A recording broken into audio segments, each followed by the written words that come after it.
Start.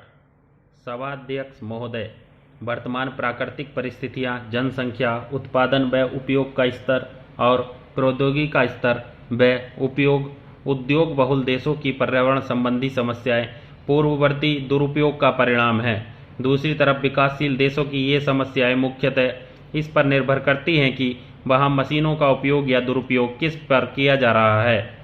निर्धन देशों या समाज में अपर्याप्त विकास और अटूट निर्धनता, अशुद्ध पेयजल, कुपोषण, सफाई का अभाव, अपर्याप्त मकान और बीमारी जैसी समस्याएं हैं। जैसा कि अर्थशास्त्रियों के एक अंतर्राष्ट्रीय दल ने यह बताया है कि विकास इनमें से अधिकांश समस्याओं की जड़ नहीं बल्कि इलाज है। निर्धन देश आयोजित विकास को अपने उन्नत जीवन का साधन न माने, यह हो नहीं सकता। इस प्रकार के आयोजन में विकास के लक्ष्य के बार बार आंकने की व्यवस्था रहनी चाहिए और लक्ष्य है निश्चित रूप से सामाजिक और मानवीय आवश्यकताएं जैसे कि स्वास्थ्य, मकान, साफ जल, वायु तथा सुंदर प्राकृतिक वातावरण को जुटाना। हमें एक ही आयाम के इस मापदंड को छोड़ देना चाहिए कि सकल राष्ट्रीय उत्पाद की वृद्धि ही विकास है। हमारा बल संपूर्ण मानव जीवन की गुणात्मक उन्नति पर होना चाहिए, न कि अर्थव्यवस्था के विभिन्न अंगों की परिणात्मक वृद्धि पर। हमारे सामने जो मुख्य प्रश्न है उससे हमारा ध्यान बिल्कुल नहीं हटाया जा सकता कि हमें बुनियादी सुविधाएं और बेहतर रहन सहन अपने लोगों के लिए अवश्य उपलब्ध कराने हैं और ऐसा करते हुए उन्हें प्रकृति और अपने पर्यावरण से दूर नहीं हटाना है। न प्रकृति और उसके सौंदर्य, ताजगी और शुद्धता को नष्ट करना है जो हमारे जीवन के लिए अत्यंत अनिवार्य है। जैसे जैसे हमारा अधिकाधिक विकास होगा, शायद हमारे यहाँ भी विकसित देशों की तरह पर्यावरण संबंधी समस्याएं खड़ी होती जाएंगी। दूरदृष्टि और कल्पनाशील भौतिक आयोजन से बहुत से संभावित खतरों से बचा जा सकता है या उन्हें काफ़ी कम किया जा सकता है। आर्थिक और सामाजिक विकास के बारे में हमारी चिंता इतनी न हो कि हमें निर्धनता या प्रदूषण में से एक को अवश्य चुनना पड़े। आर्थिक लोगों के लिए प्रगति पश्चिम की नकल का पर्याय बन गया है, लेकिन जहां कहीं भी हमने अपनी परिस्थितियों की ओर आंख बंद करके काम किया है वहां सुखद परिणाम हमारे सामने नहीं आए हैं। अब हम इस बात पर गंभीरता से विचार करें कि आखिर हम किस प्रगति की आशा कर सकते हैं। हमारे देश में स्वतंत्रता के बाद से, या मैं कहूं कि विश्व के किसी भी भाग के किसी भी कार्यक्रम में ऐसा नहीं हुआ है कि 2, 4, 6 महीनों में ही लोग इससे आश्चर्यजनक आशा बांधने लगे हैं। ऐसा कोई नहीं कहता कि 30-40 वर्ष से यहाँ पर यह कार्यक्रम चल रहा है, इसके परिणाम आए कि नहीं आए। आज अगर एक जिले को साक्षर बनाने के लिए हम 65 रुपये प्रति व्यक्ति के हिसाब से 65 लाख रुपए देते हैं या 70 लाख रुपए देते हैं तो उस राशि से इतना बड़ा सवाल उठने लगता है कि इस पैसे का क्या हुआ, कहाँ खर्च हुआ, क्या हुआ। लोग गांव-गांव में पूछने लगते हैं, जबकि एक जिले के किसी औसत विकास खंड में भी अब 5 से 7 करोड़ से कम राशि विकास के लिए खर्च नहीं होती है। पर इनके बारे में कभी प्रश्न नहीं उठाए जाते हैं कि यहाँ पर 1 करोड़ रुपए सड़क के लिए आया तो कहाँ गया, या यहाँ पर कुआं खोदने के लिए पैसा आया तो वह कहाँ गया, या यहाँ पर स्कूल भवन सही नहीं बना है, या स्कूलों में शिक्षक नहीं आ रहे हैं। वहाँ किसी भी कार्यक्रम में इस तरह के प्रश्न कार्यक्रम की शुरुआत के साथ ही न उठाए गए हों तो मैं सोचता हूँ कि यह कार्यक्रमों की मजबूती है। इसकी पारदर्शिता अगर कहीं अपारदर्शी हो जाए, दिखने न लगे, कहीं ऐसे छिपकर गली कूचों में भी हम हैं, हमारे साक्षरता कर्मी हैं, उनकी आवाज़ सब जगह पहुंच रही है और आपसे हमारा अनुरोध है कि उन गली कूचों में जो काम हो रहा है उस आवाज़ को आप और ज़्यादा फैलाएं, उसको रोज राजमार्गों से दूर सब दूसरी जगह ले जाएं।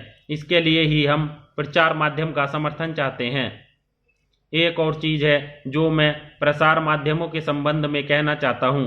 वैसे हमारे समय में अब प्रसार माध्यमों के प्रचार प्रसार से हर कोई चमत्कृत है, हर कोई भौचक्का रह जाता है कि यह क्या हो रहा है और कैसा होने जा रहा है। दिन प्रतिदिन वह माध्यम किस तरह से बढ़ रहा है, उससे जहाँ चकाचौंध है वहाँ कुछ लोग सहमत भी हैं, डरते भी हैं कि ये कहाँ ले जाएंगे। महोदय, एक ओर जहाँ पर इतनी कर्ण भेदी आवाज़ें हैं, आकाश भेदी आवाज़ें हैं, मर्म भेदी आवाज़ें हैं, दूसरी ओर जहाँ आदमी का दुख, दर्द, तकलीफ छिपती जा रही है, उसको कहीं प्रकट करने की गुंजाइश हो रही है। वह भी समाप्त होती जा रही है। हम जहाँ पर भी साक्षरता कार्यक्रम चला रहे हैं, वहाँ पर जो नव साक्षर हैं, जो लोग सीख रहे हैं, हमारी कक्षाओं में भाग ले रहे हैं, उन्हें एक नई वाणी मिल रही है। वे नए तरीके से मुखर हो रहे हैं, नए तरीके से अपनी बात कहने के लिए तैयार हो रहे हैं, वे मुखर नहीं हो रहे हैं। अगर आप उन्हें थोड़ा धीरज से सुनेंगे, देखने की कोशिश करेंगे, तो आपको यह भी लगेगा कि उनमें से कुछ लोग गुनगुना भी रहे हैं। अगर आप थोड़ा और धीरज से देखेंगे तो शायद आपको यह लगेगा कि बुलंद रूप से कोई आवाज़ उठाने की कोशिश कर रहे हैं। प्रसार माध्यम इन इशारों को पकड़ सकता है। क्या वह उनको हमारी बातों को बुलंदी और व्यापक पहुंच दे सकता है कि नहीं?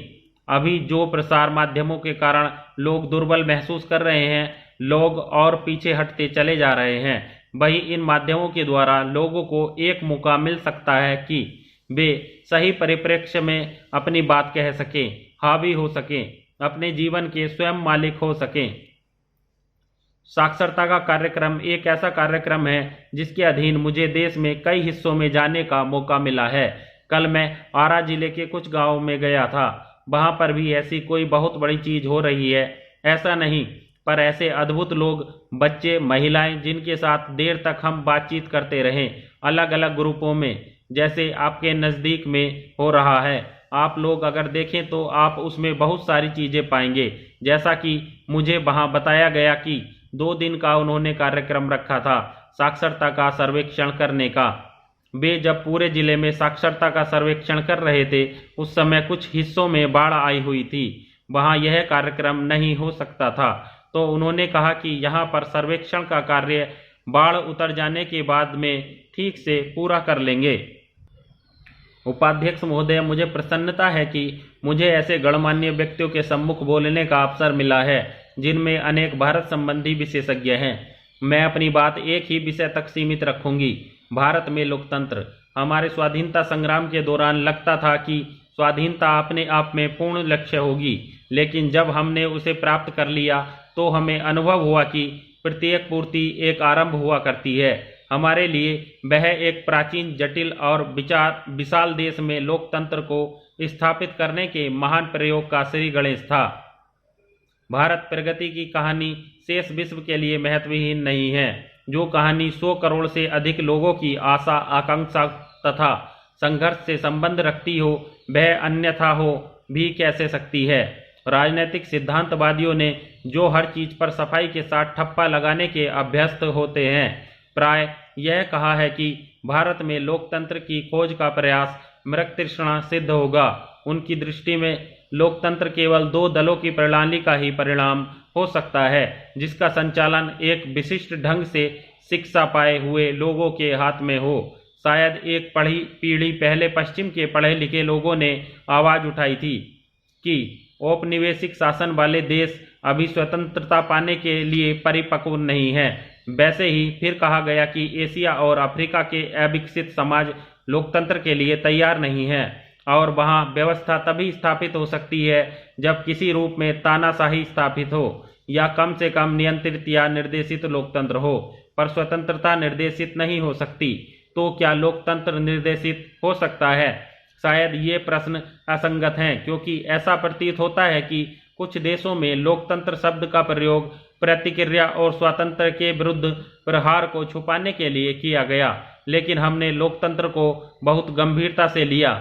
हमारे लिए उसका अभिप्राय था सभी लोगों को प्रत्येक स्तर पर सरकार के संचालन में भागीदार होने का समान अधिकार।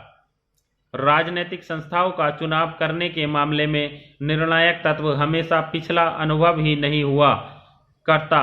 जनता के जीवन और दृष्टिकोण की बदलती हुई अवस्थाएं तथा उन लोगों की क्षमता भी निर्णायक होती है।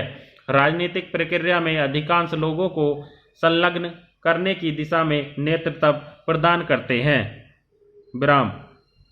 तो दोस्तों, डिक्टेशन का बार बार अभ्यास कीजिएगा और जल्दी मिलेंगे अगली डिक्टेशन के साथ। तब तक के लिए जय हिंद, जय भारत।